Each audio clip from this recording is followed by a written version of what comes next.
여러분, 이재명이 무슨 죄로 검사 사칭이 돼 있는 줄 알아요? 이재명이 엉터리 같은 인간이 검사를 사칭해가지고 누구 뭐 돈을 사칭을 하거나, KBS PD가 검사를 사칭을 했어요. 취재를 하는데 PD가 검사를 사칭을 했어. 그런데 PD가 옆에 있는 변호사한테 물어봤어요. 그 변호사 이름이 이재명이야. 변호사한테, 야, 경상도 말 쓰는 검사 혹시 아는 사람 없어요? 그러니까 수원지검에, 그러니까 홍길동이 경상도 검사야 하고 가르쳐 준 거예요. 그런데 PD는 무죄가 되고 이재명만 유죄가 됐어요. 왜 그렇죠?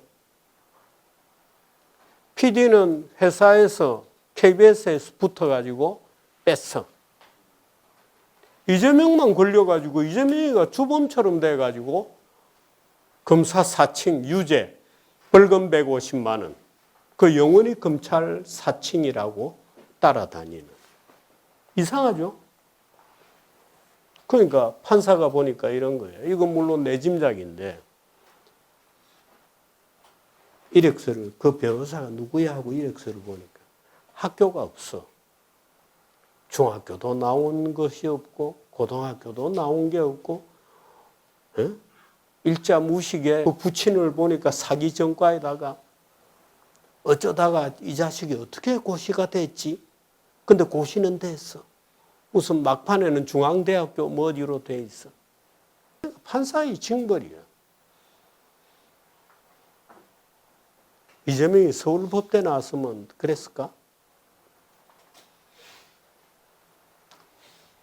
내가 여기까지 얘기하면 다 정규제는 이재명의 품에 안겼다.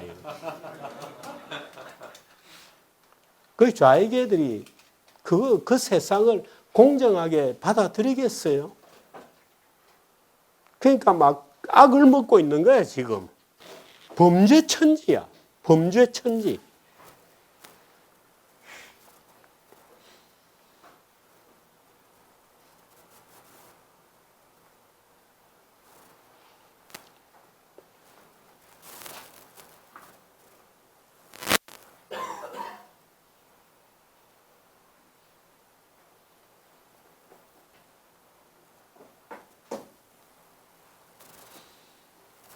이 국회에서 법을 만드는데요.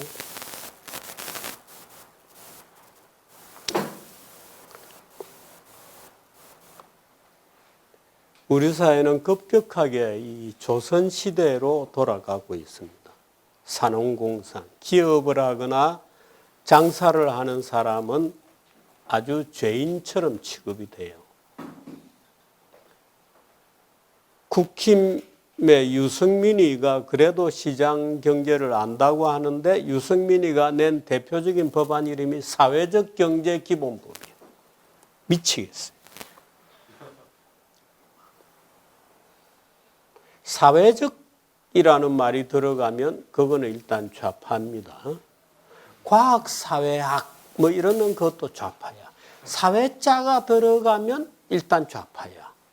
사회학 대부분의 경우에는 좌익 이데올로기예요. 여러분은 조심하셔야 돼요. 중소기업을 보호한다는 이름으로 말도 안 되는 경제 간섭이 만들어져요. 이 상업적 거래를 뺏고 뺏기는 탈취 혹은 약탈로 인식해요.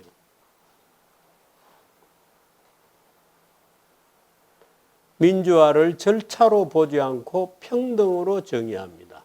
실질적 민주화를 평등이라는 말로 번역을 해요.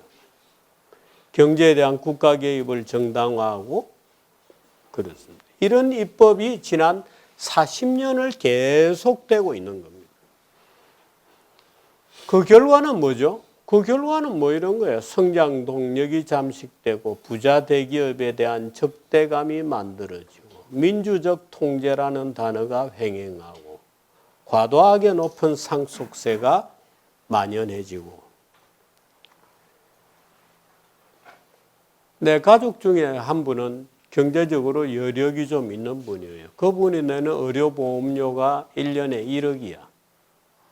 의료보험, 의료비가 아니고 그분은 병원을 안 가요. 응? 부자들이 지금 우리나라 내는 저 개인소득세의 비중, 우리나라 부자 중에 상위 1%가 내는 소득세의 비중이 소득세가 49.5%거든요. 부자 1%가 내는 전체 소득세에서 차지하는 비중이 51%가 넘습니다. 51점 끝다리가 얼마 돼. 미국보다 부자들이 많이 내요. 우리나라는 미국보다도 부자들이 세금을 많이 내는 그런 나라입니다. 그러니까 부자들이 여기 붙어 있겠어요?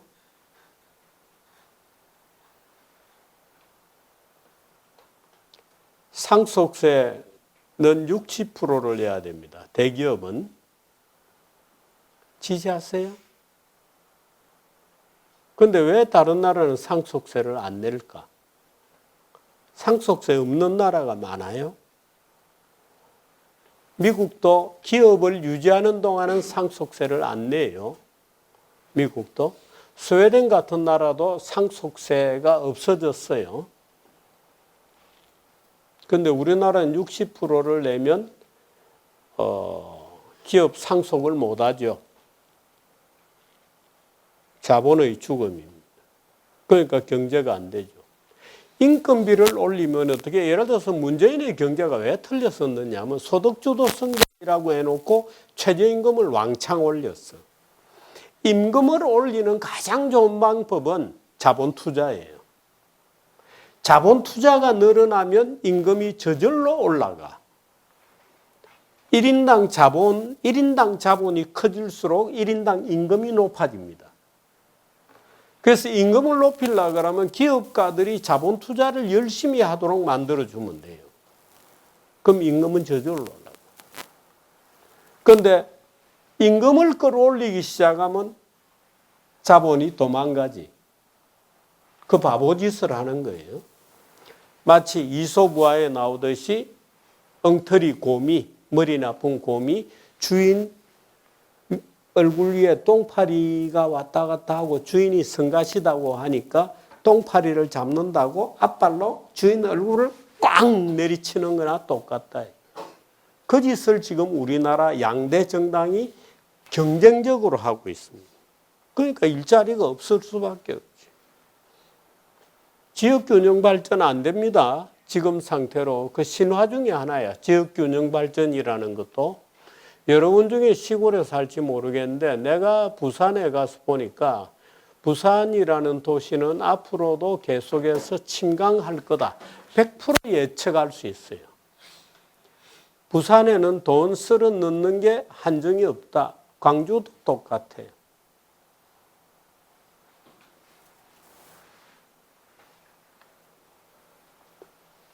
거꾸로 하고 있는 거죠.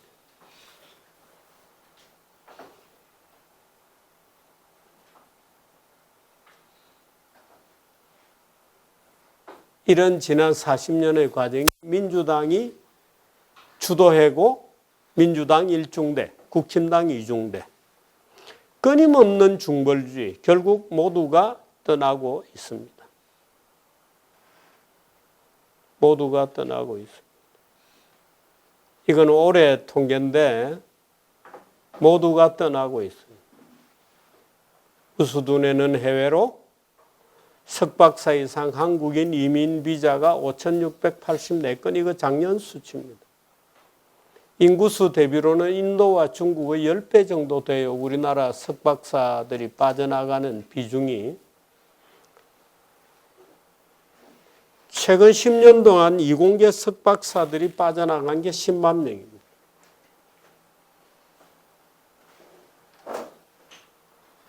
주 52시간, 약탈적 상속세, 지력도 자본력도 우리 운명도 침강하고 있습니다. 대한민국에서 능력 있는 자는 떠나고 흑살이 알아요? 흑살이 껍데기라 그러죠. 흑살이만 지금 남는 거예요. 여러분도 지금 그래서 남아있는 거예요, 이게. 나도 그렇고. 나는 다 살아서 이제 괜찮아요. 흑살이 소리 들어도. 여러분들 어떻게 하나? 흑살이만 남아있는 거예요. 쭉쟁이만 남고 실력 있고 돈 있고 하는 사람은 다 미국으로.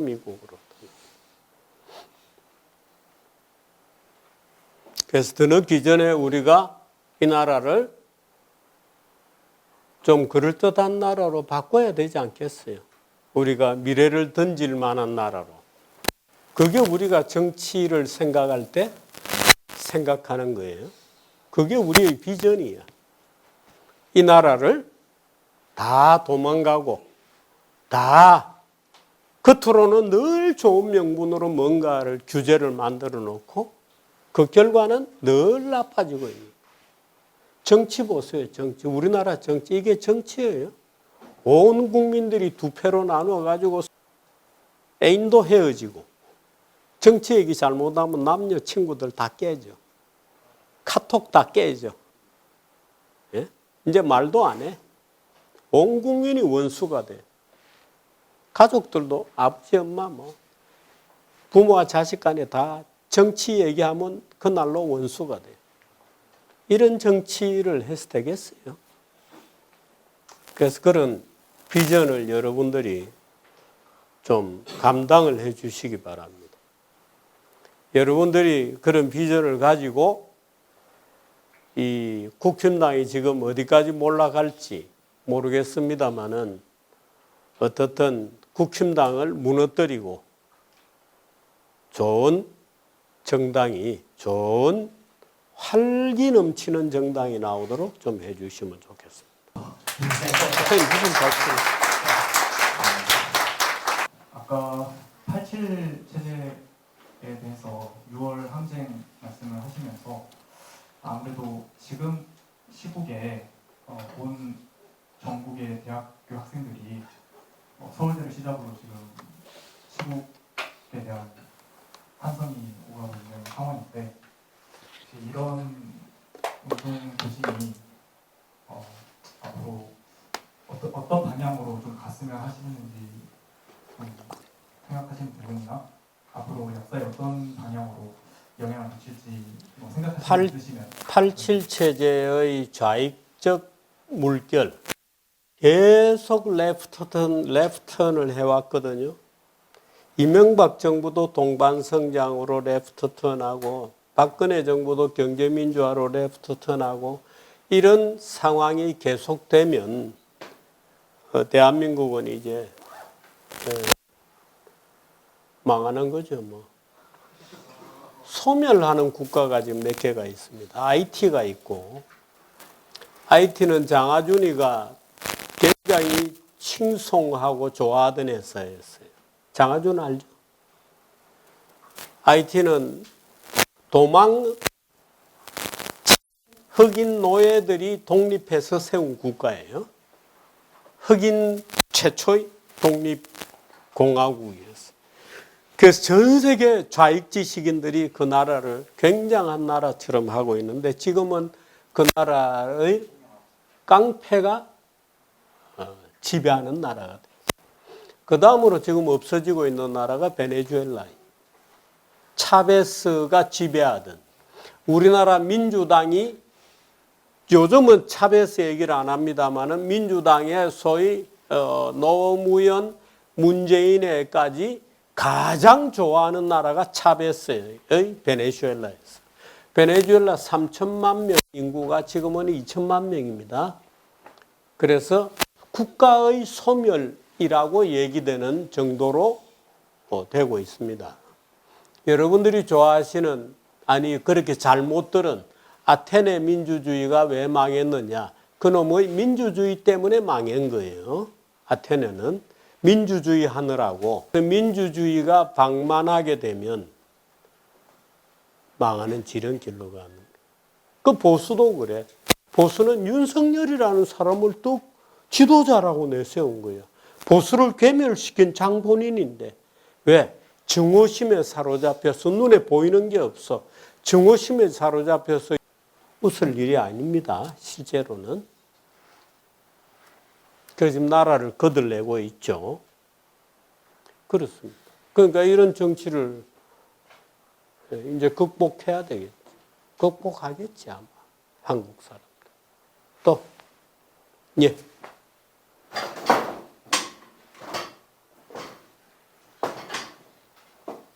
네, 강연 들었습니다. 지금 말씀하시는 것을 들었을 때 이제 민주주의의 폐해라고 좀 계속 반복적으로 생각이 들거든요. 그러면 약간 계속 좀 독재를 생각하게 되는데 또 어떻게 봤을 때 이제 미국 같은 경우는 민주주의인데 어떤 좀 국내 경제로 인해서 지금 그래도 좀 민주주의의 폐해를 겪지만은 그대로 성장하고 있다고 보는데 그랬을 때 그러면은 대한민국은 민주주의 체계를 선택을 했고 그렇다고 해서 규모의 경제가 그렇게 크지 않은데 그랬을 때 우리는 이 민주주의의 폐해를 다시 독재로 갈 수는 없는 것이고 어떻게 해결해야 될 것인가에 대한 의문이 드는데 어떻게 생각하시는지. 민주주의에는 두 가지가 있습니다. 하나는 소위 인민민주주의 또는 대중민주주의, 길거리 민주주의가 하나 있다고 볼 수 있겠고 소위 민주주의는 실질적 평등을 에 도달해야 진정한 민주주의라고 생각하는 좌익민주주의가 있고 또 하나는 소위 자유민주주의가 있죠. 자유민주주의가 생각하는 민주주의라는 것은 절차일 뿐이지 그 결과에 대해서 간섭하지 않아요. 어떤 부의 분배가 이루어졌는지 어떤 소득 분배가 이루어졌는지에 대해서는 비교적 관심이 적어요. 오로지 소위 자유민주주의는 민주주의는 절차일 뿐이라고 생각하는 거예요. 말하자면 어떤 의사결정을 하는 프로세스이지 그 결과까지 책임지는 건 아니다. 그래서 경제민주화 이런 조항을 빨리 없애면 자유의 헌법으로 바뀌게 되죠. 이제 그런 상태로 옮아가면 말하자면 이 길거리 민주주의에 대한 부담을 덜면 올바른 말하자면 시장에 의한 말하자면 분배의 질서나 배분의 질서나 모두가 시장 원리에 의해서 이루어지면 지는 것이 국가의 장기적인 성장과 발전 또는 진정한 분배를 위해서 좋을 거라고 하는 철학적 또는 경제학적 확신이에요. 예를 들어서 우리나라는 인구가 많이 있는 그렇게 작은 나라가 아닙니다. 인구가 5천만 명이 넘는 굉장히 큰 나라예요. 소득도 높고 우리나라보다 인구 5천만 명 이상 가지고 있는 나라 중에 우리나라만큼 평등한 나라는 독일밖에 없습니다. 우리나라는 굉장히 좋은 나라였어요. 그런데 좌익들이 이 땅을 마치 지옥인 것처럼 끊임없는 프로파간다를 하죠. 그래서 이 땅을 지옥이라고 생각하는 사람들이 많죠. 그런데 어떤 기준에 의해서건 우리나라는 굉장히 좋은 나라입니다. 그러니까 그런 나라로 접근해 가는 것. 그러니까 이 민주주의가 이 항상 민중주의 또는 인민민주주의의 유혹을 받고 있는데 그 유혹을 잘 통제하는 것이 중요하죠. 자유민주주의를 지키는 것. 말하자면 이런 중벌주의 이런 거 안 하는 것. 국가가 되도록이면 시장의 이렇게 개입 안 하는 것. 그러면 분배가 어떻게 되냐? 괜찮아요. 분배 괜찮아요. 오히려 국가가 계속 개입하면 분배가 나빠지지. 그게 경제학적 신념입니다. 놔두라. 걱정하지 마라. 미국이 잘 사는 것은 규모의 경제 때문이 아닙니다. 미국이 잘 사는 것은 놀라운 개방성 때문에 그렇습니다. 지금 AI 가지고 우리가 거론하는 이름들의 국적을 보세요. 마이크로소프트 지금 CEO, 그 러시아에서 대학교까지 나온 사람이거든. 젠슨 황, 중국 대만이잖아요. 일론 머스크, 남아공에서 이민 온 애잖아요. 그렇지 않은 사람이 없어. 전부 영어도 제대로 못하는 애들이야. 미국에서 지금 세계 최고의 부를 이루었다고 하는 소위 신기술 분야에서 AI 분야에서 탑랭커들은 모조리 외국 애들이야. 아니면 유태인이거나 미국에서 좀 오래 있은 애 누구냐 하고 물어보면 유태인이거나 샘 올트만 이런 애들. 그렇습니다. 그 개방성 때문이지 단순히 인구가 많은 규모 때문에 그런 건 아니에요. 그 개방성. 그런데 한국이 개방적이지 않잖아요. 개방성. 그걸로 미국이 모든 세계의 지식 분자들을 끌어들이거든.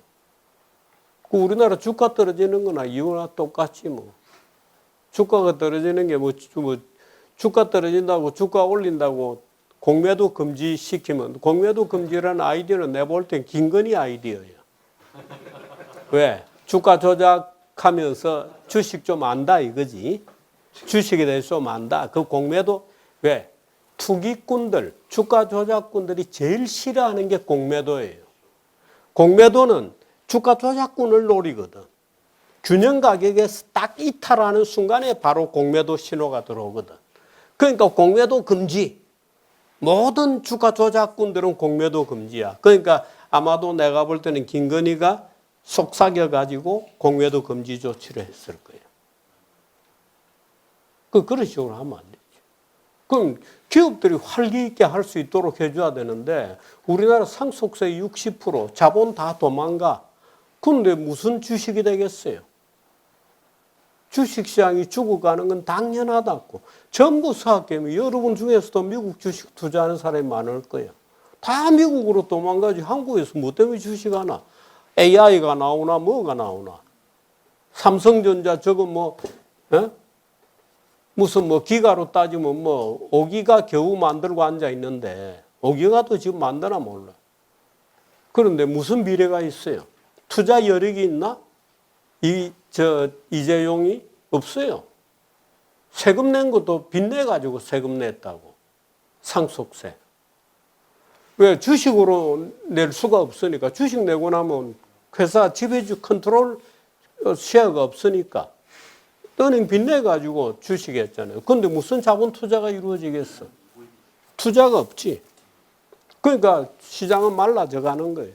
지금 우리나라 전체가 그런 식으로 말라져가 잘못된 제도들 때문에 그 자본가들을 대우해 줘야 되는데 주식에 가서 맨날 소액주주 보고 그러잖아요. 사실은 대주주를 보호해야 되거든. 대주주를 보호해 주고 대주주가 잘 클 수 있으면 소액주주는 대주주를 보고 따라 걸게 하잖아요. 소액주주는 자기가 사업을 하는 사람이 아니기 때문에 따라 걸게 하거든. 누가 대주주가 잘한다 그러면 거기 이제 걸어보고 좀 시원찮으면 돈 빼가지고 다른 대주주에게 걸어보는 거잖아. 그럼 대주주가 잘할 수 있도록 해주면 되는데 맨날 소액주주 보호잖아요. 그게 소위 포퓰리즘이죠. 그러니까